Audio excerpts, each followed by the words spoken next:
So new technologies can be used to make people part of a social network, or they can be used to exclude people by default if they don't wish to opt into such a new application.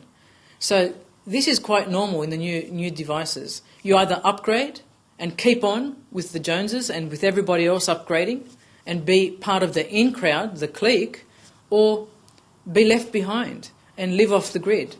However, most people don't have time for those living off the grid. If you don't have an email address these days, you're probably a non-person. But there are members of society that, for example, don't have driver's license and don't have email accounts.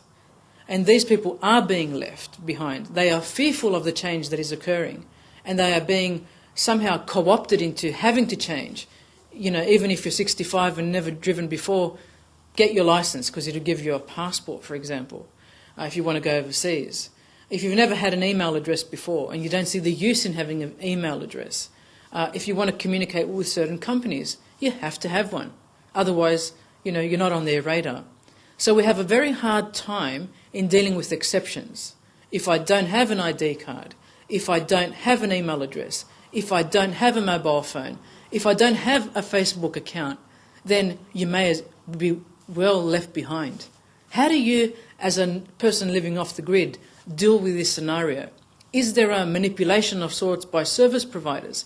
Have business processes advanced so much that you've just got to get on board if you don't want to be left behind?